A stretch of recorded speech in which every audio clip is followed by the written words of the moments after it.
નમસ્કાર વિદ્યાર્થી મિત્રો, સ્વાગત છે તમારું તમારી પોતાની યુટ્યુબ ચેનલ માય ટીચિંગ ક્લાસમાં। આજે આપણે ભણીશું ધોરણ 10 વિષય સામાજિક વિજ્ઞાન કાલા સ્વાધ્યાય પોથીમાં પાઠ 4 ભારતનો સાહિત્યિક વારસો।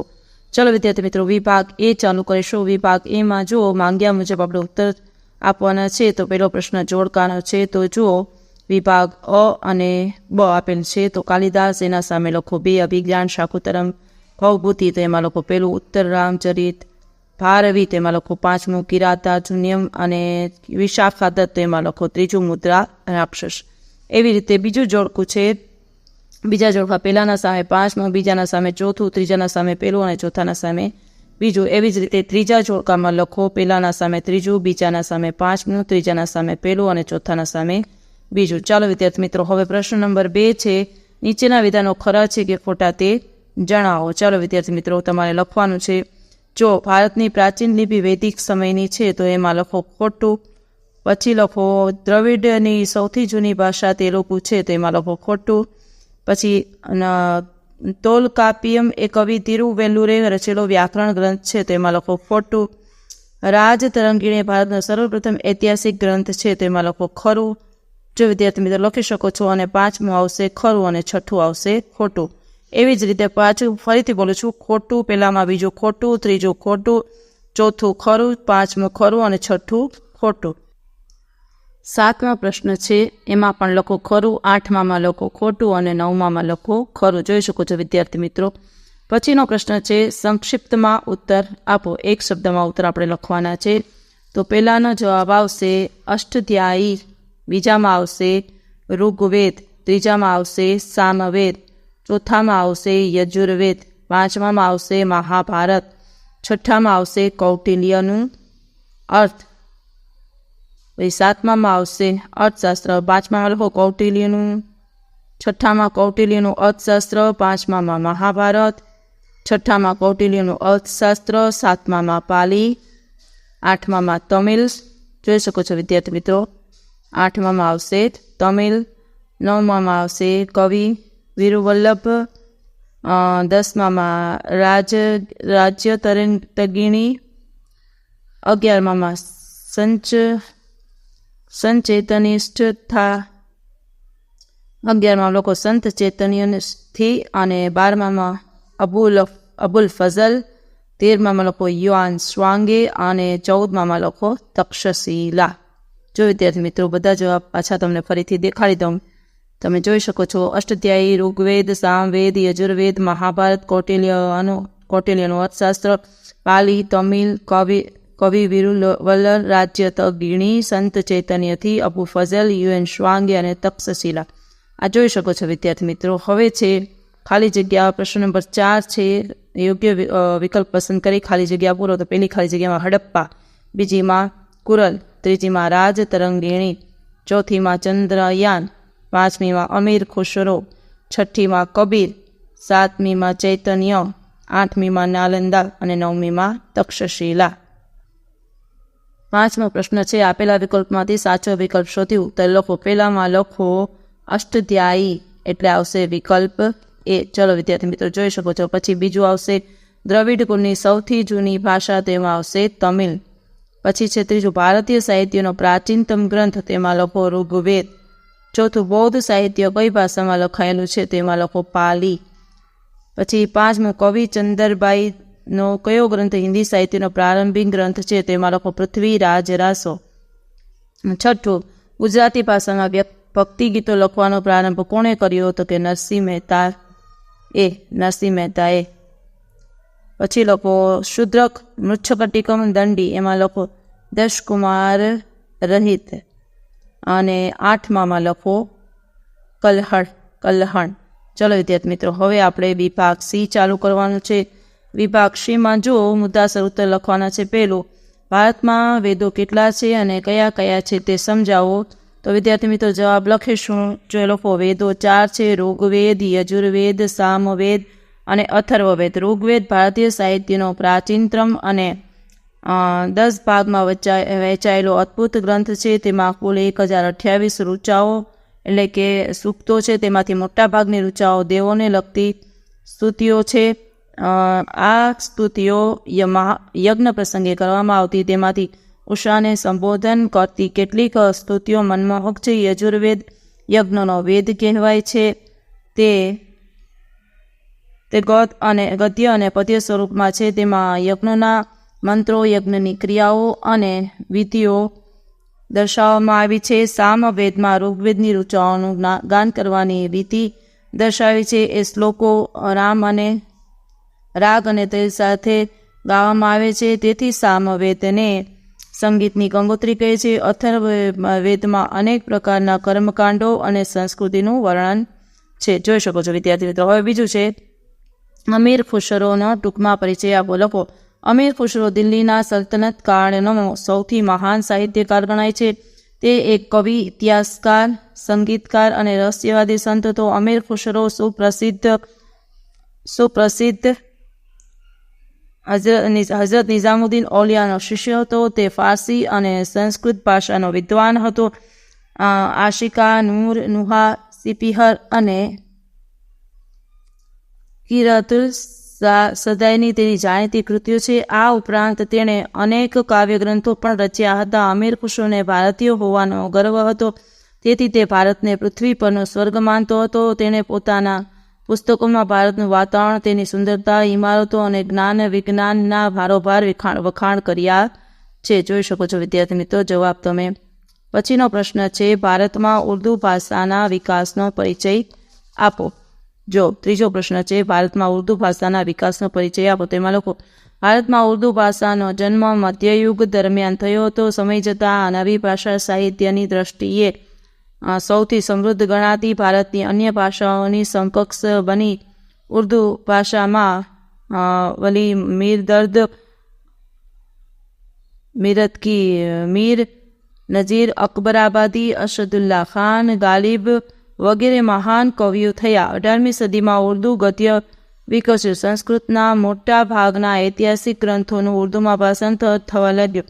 ઉર્દુમાં અનેક મૌલિક ગદ્ય ગ્રંથો રચાયા, જેમાં મુહમ્મદ હુસૈન આઝાદ રચિત દરબારે અકબર એક મહત્વનો ગ્રંથ છે. આ સમયમાં ભારતીય ભાષાઓમાં થયેલા નવલકથાના વિકાસની સાથે ઉર્દુ નવલકથાનો પણ વિકાસ થયો. હવે છે ચોથો પ્રશ્ન. મુગલ સમ્રાટ અકબરના સમયમાં થયેલા સાહિત્યનો વિકાસ જણાવો. તો લોકો. મુગલ સમ્રાટ અકબરના સમયમાં તુલસીદાસ, સૂરદાસ, કેશવદાસ, રહીમ વગેરે હિન્દી ભાષાના મહાન સાહિત્યકારો થઈ ગયા.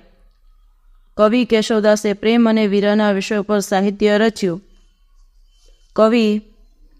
કવિ રહીમે દોહરની રચના કરી. અબુલ ફઝલે ફારસી ભાષામાં આયને અકબરી નામનો ઐતિહાસિક ગ્રંથ લખ્યો. તેણે અકબરની આત્મકથા અકબરનામા લખી. અબુલ ફઝલનો ભાઈ પણ ફારસી ભાષાનો મહાન કવિ હતો. તેણે અનેક ગ્રંથોનો ફારસી ભાષામાં અનુવાદ કર્યો હતો. અકબરે મહાભારત, રામાયણ, ભગવદ્ ગીતા, અથર્વવેદ અને પંચતંત્ર જેવા ગ્રંથોનો ફારસી ભાષામાં અનુવાદ કરવા એક સ્વતંત્ર ખાતાની રચના કરી હતી. અકબરના સમયમાં ઇતિહાસમાં ઘણા ગ્રંથો રચાયા. હવે છે 5મું નાલંદા વિદ્યાપીઠ વિશે માહિતી આપો. લખો. નાલંદા વિદ્યાપીઠ બિહાર રાજ્યના પટના જિલ્લામાં બડગાંવ ગામ પાસે આવેલી હતી. નાલંદા ભારતીય સંસ્કૃતિનું તીર્થધામ હતું. તે બૌદ્ધ ધર્મનું કેન્દ્ર હતું. 5મી સદીમાં કુમારગુપ્ત રાજાએ અહીં એક વિહાર બંધાવ્યો હતો. મહાવીર સ્વામીએ અહીં 14 ચાતુર્માસ કર્યા હતા. તેથી તેને જૈન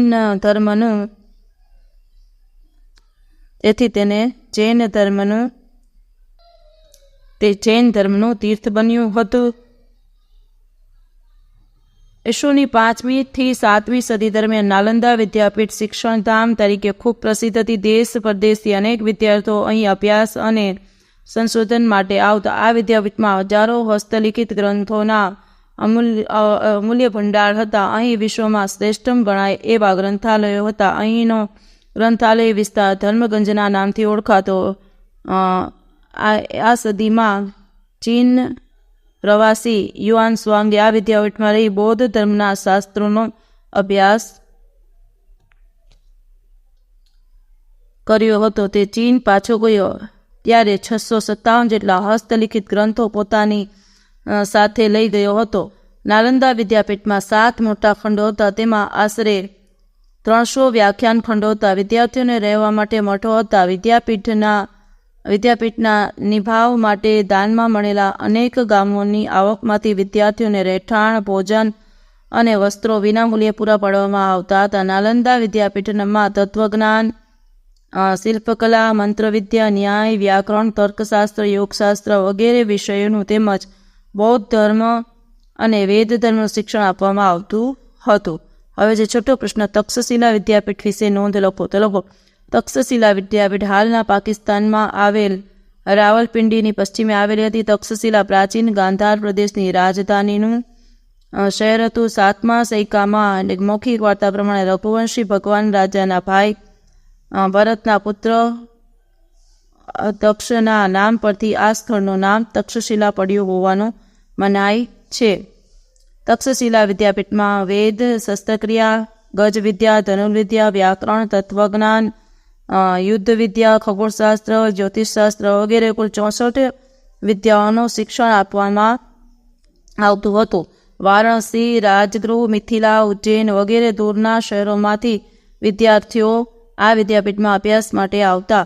ભગવાન બુદ્ધના શિષ્ય જીવકે આ વિદ્યાપીઠમાં આયુર્વેદનું શિક્ષણ લીધું હતું. અર્થશાસ્ત્રના રચયિતા અને રાજનીતિજ્ઞ કૌટિલ્ય, મૌર્ય વંશના સ્થાપક ચંદ્રગુપ્ત મૌર્ય, કૌશલના રાજા પ્રસેનજીને અને વ્યાકરણ શાસ્ત્રી પાણિનીએ આ વિદ્યાપીઠમાં શિક્ષણ લીધું હતું. તક્ષશિલા વિદ્યાપીઠમાં વિદ્યાર્થીને તેની પસંદગી અને રસના વિષયમાં આપવામાં આવતું હતું. 5મી સદીની શરૂઆતમાં ચીની પ્રવાસી ફાહિયાને તક્ષશિલા વિદ્યાપીઠની મુલાકાત લીધી હતી. હવે છે 7મો પ્રશ્ન, વલ્લભી વિદ્યાપીઠ વિશે નોંધ લખો. તો લખો વિદ્યાર્થી મિત્રો, વલ્લભી વિદ્યાપીઠ ઈસવીસન 17મી સદીમાં ગુજરાતનું પ્રસિદ્ધ શિક્ષણ કેન્દ્ર હતું. ભાવનગર પાસેનું વલ્લભીપુર એ સમયે મૈત્રક વંશના તત્કાલીન શાસકોની રાજધાનીનું નગર હતું, તેમજ દીકતું આંતરરાષ્ટ્રીય બંદર હતું. વલ્લભીપુરને પ્રસિદ્ધ વિદ્યાધામ બનાવવામાં મૈત્રક રાજાઓ અને શ્રીમંત નાગરિકો શ્રેષ્ઠીઓનો ફાળો ખૂબ મોટો હતો. વલ્લભીનો મહોક રાજાઓ આ વિદ્યાપીઠ મોટા આશ્રયદાતાઓ હતા. તેઓ બૌદ્ધ ધર્મમાં નહોતા, સનાતની હતા. તેઓ વિદ્યાપીઠનું દાન કરતા હતા. એ દાનમાંથી વિદ્યાલયનો નિભાવ થતો હતો. વલ્લભી વિદ્યાપીઠમાં હજારો બૌદ્ધ સાધુઓ અને બ્રાહ્મણ વિદ્યાર્થીઓ તેમજ દેશ વિદેશમાંથી અનેક વિદ્યાર્થીઓ ઉચ્ચ અભ્યાસ માટે આવતા. એ સમયે વલ્લભી વિદ્યાપીઠ બૌદ્ધ ધર્મના હીનયાન પંથનું કેન્દ્ર હતું. અહીં બૌદ્ધ ધર્મ ઉપરાંત બીજા ધર્મોનું પણ શિક્ષણ આપવામાં આવતું હતું. જોઈ શકો છો વિદ્યાર્થી મિત્રો, 7મા સૈકાની મધ્યમાં બૌદ્ધ વિદ્યાનો સ્થિરમતી અને ગુણમતી આ વિદ્યાપીઠના પ્રસિદ્ધ આચાર્યો હતા. અહીંના પ્રખ્યાત વિદ્વાનોમાં નામ વિદ્યાપીઠના દરવાજા પર લખવામાં આવતા. આ વિદ્યાપીઠમાં અભ્યાસ પૂરો કરનાર વિદ્વાનોની રાજ્યના ઊંચા હોદ્દા પર નિમણૂક થતી. હવે છે પ્રશ્ન નંબર 8, મહાકાવ્ય તરીકે રામાયણ અને મહાભારતની ચર્ચા કરો. લખો, રામાયણ અને મહાભારતના બે મુખ્ય મહાકાવ્યો છે. આ બંને મહાકાવ્યોની રચનામાં સેંકડો વર્ષો ગયા હતા. ઈસવીસનની 2જી સદીમાં આ મહાકાવ્યનું વર્તમાન સ્વરૂપ મળ્યું હતું. મહાકવિ વાલ્મીકી રચિત રામાયણ એક મહાન સાહિત્ય કૃતિ છે. તે મહાભારત કરતાં ઘણું નાનું છે. તેમાં અયોધ્યાના રાજા રામચંદ્રના જીવન પ્રસંગોની કથા છે. તેમાં અનેક દિલચસ્પ ઘટનાઓ અને સાહસોનું વર્ણન છે. મુનિ વેદવ્યાસ રચિત મહાભારત વિશ્વનો સૌથી મોટો કાવ્ય ગ્રંથ છે. તેમાં લગભગ 1 લાખ શ્લોકો છે. મહાભારતનો મુખ્ય મુદ્દો કૌરવો અને પાંડવો વચ્ચે થયેલ યુદ્ધ છે. એ યુદ્ધ કથામાં અનેક નાની મોટી વાર્તાઓને જોડવામાં આવી છે. ભારતના અમૂલ્ય વારસા સમાન શ્રીમદ ભગવદ્ ગીતા પણ મહાભારતનો જ એક ભાગ છે. તેમાં જ્ઞાન, કર્મ અને ભક્તિ એ મોક્ષ પ્રાપ્તિના પણ માર્ગોનું વિવેચન કરવામાં આવ્યું છે. રામાયણ અને મહાભારત એ ભારતના લોકોની રાષ્ટ્રીય સંપત્તિ છે. આ બંને મહાકાવ્યો સદી સુધી ભારતના કરોડો લોકોને વિચારી અને સાહિત્ય સર્જન પર ગાઢ અસર કરી છે. હવે પ્રશ્ન નંબર 9, પ્રાચીન સમયના બૌદ્ધ સાહિત્યનો પરિચય આપો. તો લખો, બૌદ્ધ ધર્મનું પ્રારંભિક સાહિત્ય પાલી ભાષામાં લખાયેલું છે. તે 3 ભાગમાં વહેંચાયેલું છે. તે ત્રિપિટકના નામે ઓળખવામાં આવે છે. ત્રિપિટક બૌદ્ધ ધર્મના શસ્ત્ર ગ્રંથો છે. ત્રિપિટકના પણ ભાગ આ પ્રમાણે છે: સુત્ત પિટક, વિનય પિટક અને અભિધન્ય પિટક. સૂત્રમાં પિટકમાં મુખ્યત્વે બુદ્ધ અને તેમના શિષ્યો વચ્ચેના સંવાદો છે. વિનય પિટકમાં બૌદ્ધ સંઘના નિયમો છે. ઇન્ડો-ગ્રીક શાસક મિલિંદ અને બૌદ્ધ તત્વજ્ઞાની નાગસેન એટલે કે નાગાર્જુન વચ્ચેના સંવાદોનો ગ્રંથ મિલિંદ યન્હો બૌદ્ધ સાહિત્યનો મહત્વનો ગ્રંથ છે.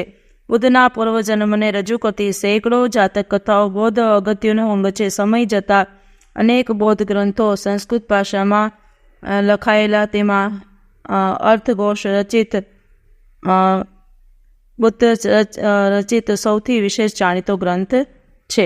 ચલો, 10મો પ્રશ્ન છે: ગુપ્ત યુગને સંસ્કૃત સાહિત્યનો સુવર્ણયુગ કહેવામાં આવે છે. વિધાન સમજાવો. તો લખો: ગુપ્ત યુગ સંસ્કૃત સાહિત્યના કાવ્યો અને નાટકોનો સુવર્ણયુગ કહેવાય છે. આ સમયમાં મહત્વનું કાલિદાસ, ભૌભૂતિ, ભારવી, ભર્તૃહરિ, બાણભટ્ટ, મતિ વગેરે મહાન સાહિત્યકારો થઈ ગયા. આ બધા સમગ્ર ભારતમાં પ્રખ્યાત છે. એ સૌમાં મહાકવિ કાલિદાસને તેમની કાવ્યકલા અને ઉત્કૃષ્ટ શૈલીને કારણે વિશ્વ પ્રસિદ્ધિ મળી છે. તેમણે અભિજ્ઞાન, શાકુંતલમ, કુમાર સંભવ, રઘુવંશ, મેઘદૂત, ઋતુસંહાર નામની બેનમૂન કૃતિઓ રચી છે. આ સમયની અન્ય પ્રસિદ્ધ કૃતિઓમાં બાણભટ્ટ રચિત હર્ષચરિતા, સમ્રાટ હર્ષવર્ધનનું જીવનચરિત્ર અને કાદંબરી, ભવભૂતિ રચિત ઉત્તર રામચરિત, ભારવીર રચિત કિરાતુર્જુન્યમ, વિશાખાદત્ત રચિત વૃક્ષાય શુદ્ધ રચિત મૃચ્છકટિકમ, દંડ રચિત, હસકુમાર રચિત વગેરેનો સમાવેશ થાય છે. હવે પ્રશ્ન નંબર 11 છે: ગુજરાતી ગદ્ય સાહિત્ય વિશે નોંધ લખો. વિદ્યાર્થી મિત્રો, આદિકવિ નરસિંહ મહેતાના ભક્ત સાહિત્યથી ગુજરાતી ભાષામાં પદ્ય સાહિત્યનો પ્રારંભ થયો. નરસિંહ મહેતાથી દયારામ સુધીનો સમય મધ્યયુગનો સમય ગણાય છે. તેમાં મીરાબાઈના પદો, અખાના છપ્પા, પ્રેમાનંદના આખ્યાનો, ધીરા ભગતની કાઠી, તે ઓમ ભગતના ચાપખા, પ્રીતમના વહી શામળ, ભટ્ટના છપ્પા, ભાલણના આખ્યાનો, દયારામની ગરબીઓ વગેરેથી મધ્યયુગનું પદ્ય સાહિત્ય સમૃદ્ધ બન્યું છે. કવિ દયારામ પછી નર્મદ દલપતરામથી અર્વાચીન ગુજરાતી સાહિત્યની શરૂઆત થઈ. અર્વાચીન યુગમાં કવિ બળવંતરાય ઠાકોર, નરસિંહરાવ ભોળાનાથ, દિવેટિયા, કલાપી, બાલાશંકર કંથારિયા, માણેકભાઈ, સુભાઈ ત્રિવેદી, હાનાલાલ, ઉમાશંકર જોશી, સુંદરમ વગેરે બે પદ્ય સાહિત્યને સમૃદ્ધ બનાવ્યું છે. અર્વાચીન સમયમાં નર્મદ નવલરામ, કિશોરભાઈ મશરૂવાળા, મહીપતરામ, રૂપરામ, ગોવર્ધનરામ ત્રિપાઠી, પન્નાલાલ પટેલ, ઈશ્વર પેટલીકર, ચંદ્રકાંત બક્ષી વગેરે સાહિત્યકારોએ ગદ્ય સાહિત્યને સમૃદ્ધ બનાવ્યું છે. ચાલો વિદ્યાર્થી મિત્રો, આજના વિડીયો લેક્ચરમાં આટલું જ. જો તમને આ વિડીયો ગમ્યો હોય તો લાઇક કરશો, તમારા મિત્રો સાથે શેર કરશો અને મારી ચેનલને સબસ્ક્રાઈબ પણ કરશો. આવજો.